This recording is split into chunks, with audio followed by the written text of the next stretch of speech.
Hi everyone, it's me Ina again, and today I'm gonna show you how to make congee or lugaw with Mapo Beancurd. Okay, so let's start. So kakailanganin lang natin ng buto-buto, and it's best to use a variety of bones katulad ng mga bone marrow or oxtail, knuckles, or feet. No? So hugasan lang natin ng maigi yung ating mga buto-buto ng mga ilang beses, and then lalagyan natin ng onion, ng ginger, and garlic. And then, pakukuluan na natin siya ng mga at least 2 hours.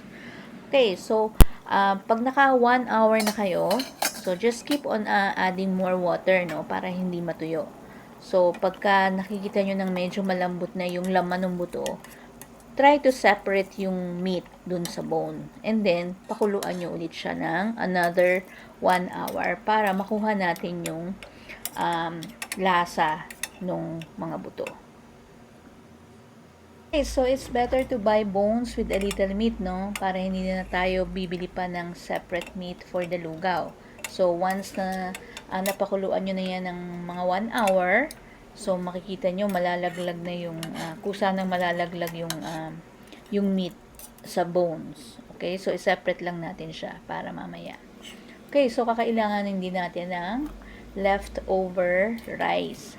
So, lalagyan lang natin yung leftover rice ng broth. Depende yun sa dami ng, mga 3 cups yung ginamit kong rice dito, no? So, depende sa dami ng lugaw na gagamitin nyo. And then, gagamit tayo ng immersion blender. Ayan. So, kung wala kayo immersion blender, pwede namang blender lang. Para lang, the reason why I'm using immersion blender or yung blender dahil gusto ko yung fine texture na katulad ng talagang congee na nabibili natin sa mga Chinese restaurant. Okay, so once na okay na yung ating broth, sasalain natin siya. Transfer natin siya sa isang pot. Then, sasalain natin siya para hindi madumi yung ating lugaw. Then, ilalagay natin yung ating binlend na rice, na leftover rice, doon sa ating sabaw. So, ibuhos nyo na yung enough broth doon sa ating pot. Kasi eventually, lalapot na yan once na pinakukuluan nyo. So, maglagay lang kayo ng water. Yan. So, magre-reduce yan later on pagka kumulo ng kumulo. Yan.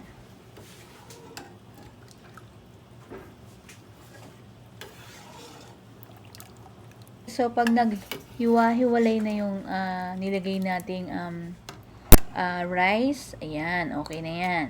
So, it's up to you, no, kung gusto nyo pa ng mas malapot na lugaw, no. Ako kasi ayoko ng malapot na malapot. Gusto ko yung medyo loose, ng katulad ng sa Chinese restaurant. Ayan. So, talagang mas maganda kung sinasala nyo yung broth na ilalagay nyo. Okay, so maglalagay din tayo ng salt.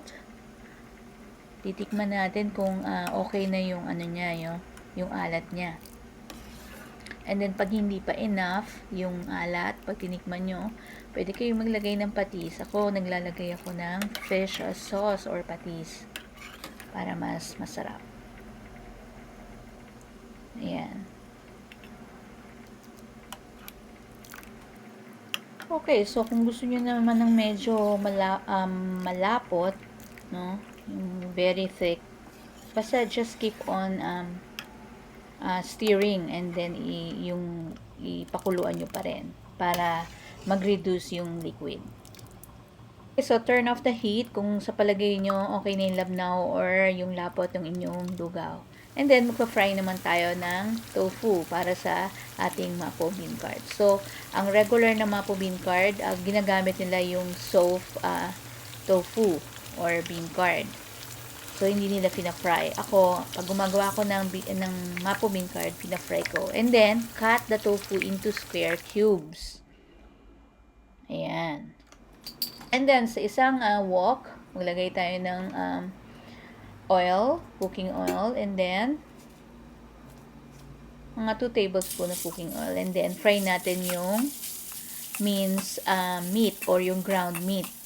It could be beef or pork. Hanggang maging golden brown na siya. And then, transfer natin yung ating ground pork sa separate plate. Tatanggalin natin siya sa wok. Then, after nun, maglalagay ulit tayo ng another tablespoon of oil. Itong Mapo Beancurd is ma-oil. So, kailangan ng oil talaga sa Mapo Beancurd. Okay, so another tablespoon of vegetable cooking oil or cooking oil. Ayan. Then, maglalagay tayo ng minced garlic and ginger. Ayan, ipa-fry natin siya.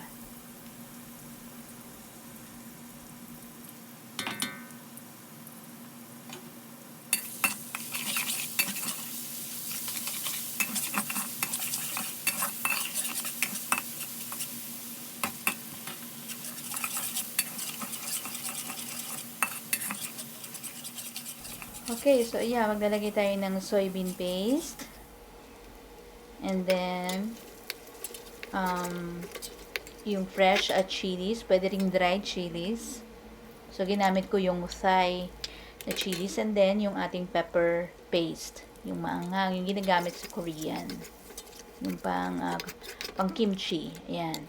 And then, maglalagay din tayo ng Szechuan pepper. And then, babalik natin yung ating ground meat.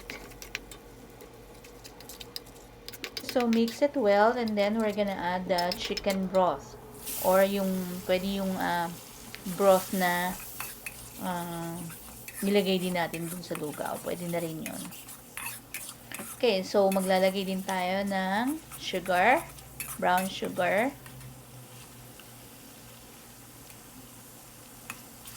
And then a little salt.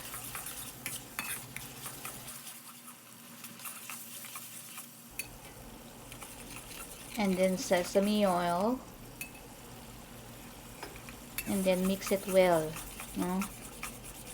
Then lalagay na rin natin yung ating cornstarch.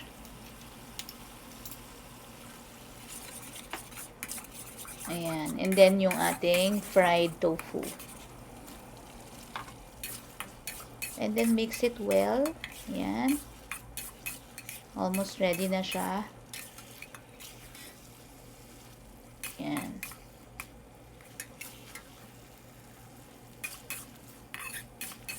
So, madali na lang yan kasi luto na yung ating fried tofu.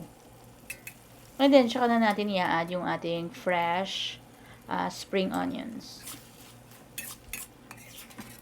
Okay, so, ayan na. That's it. And then, ilalagay na natin sa separate bowl. Okay, so, ayan. Ready na ang ating Mapo Beancurd. So, you can eat this with rice, no? But this time, I'm gonna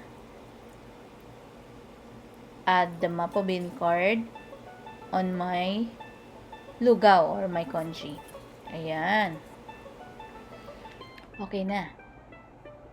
So, yung ano naman natin, yung ating separate na meat na nakuha natin sa buto-buto, lagyan natin sa isang bowl. Then, lagyan natin ng chopped red onions. And then, of course, yung ating spring onions. And then, kung nag-separate kayo ng, of course, yung ating fried tofu, you can add that.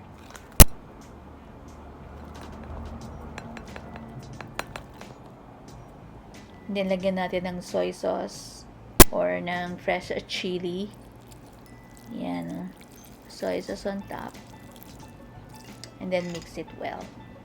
Pwede rin naman kayong partnerin din natin ng okoy or kaya ng fresh lumpia or lumpia, piritong lumpia. Okay, so yung lumpia ko is just bok choy, simple bok choy, and yung bean sprout with yung meat nung nakuha ko dun sa buto-buto. Then, binalot ko lang siya sa lumpia wrapper. Ayan. So, ayan na.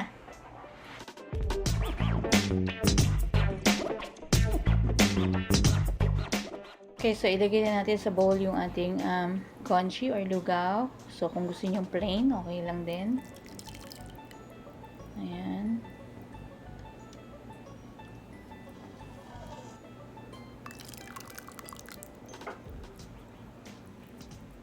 Nilagyan natin ng spring onion on top at saka yung ating fried garlic. No? Then, yung ating mixed meat with onions and tofu. Pwede yun. Ayan. And then, yung ating Mapo Beancurd. Instead of adding the fried tofu. Yung plain. Pwede rin naman plain tofu kung ayaw nyo ng Mapo Beancurd. Ayan. So, ilagay natin yung Mapo Beancurd dun sa top ng congee. Yan. It tastes better. So, something new naman. Diba? Okay. So, I hope you like the video for today. And sana, gawin nyo rin to sa inyong mga loved ones. Yan. So, thank you guys for watching. And have a good day.